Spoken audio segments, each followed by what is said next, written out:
Hello once again, it's Dr. Ford, and in this video we will discuss ethics.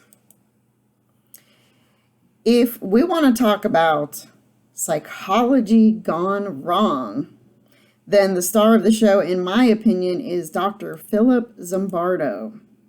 He is perhaps best known for the Stanford Prison Experiment, which he conducted in the basement of the Stanford University Psychology Department in 1971. The participants in the study were 24 male college students who were randomly assigned to act as either guards or prisoners in a mock prison. The study was supposed to last 2 weeks, but had to be terminated after just 6 days because of the extreme reactions and behaviors of the participants. The guards began displaying cruel and sadistic behavior toward the prisoners, while the prisoners became depressed and hopeless. One outcome of this study was that the APA created formal ethical guidelines that must be followed, and one of these led to the creation of IRBs. Any college or university that conducts research on human participants these days must have an IRB.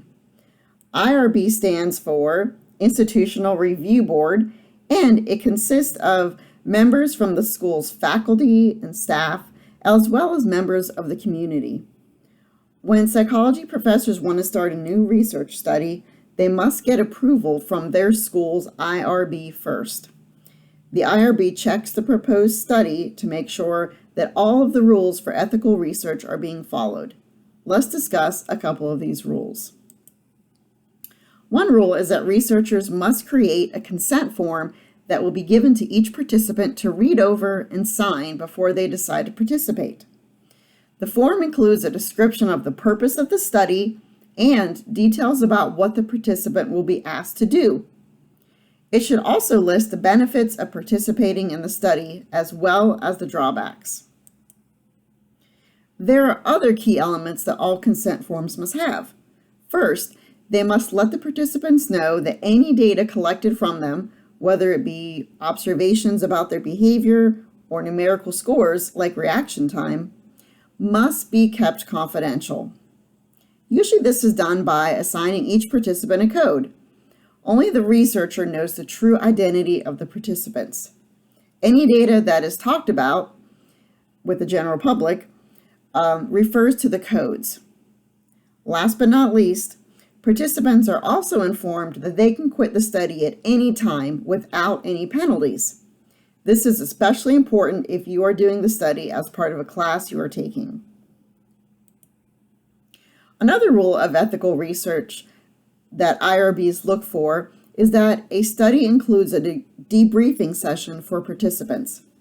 This session happens after the participant has finished the study. It lets the researcher disclose more details about the study to the participant, some of which may have been withheld or misleading. This is most often done to discourage social desirability bias, which we talked about in an earlier video. And finally, animal research. Psychologists often use animals as participants when their studies involve conditions that would be unethical to humans. Since animals are somewhat similar to humans, their behavior has been studied under many conditions. Rats, monkeys, pigs, dogs, cats, and more have been starved, overfed, given drugs, been sleep deprived, undergone surgery to remove or alter their bodies, just to name a few things.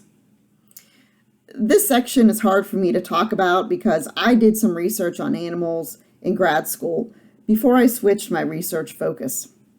I did my best not to harm animals, but all animals in research labs suffer, and they never have a good quality of life. There are boards that approve animal research studies, similar to the IRBs for humans. It is my hope that someday we will have enough scientific knowledge to no longer need animal research.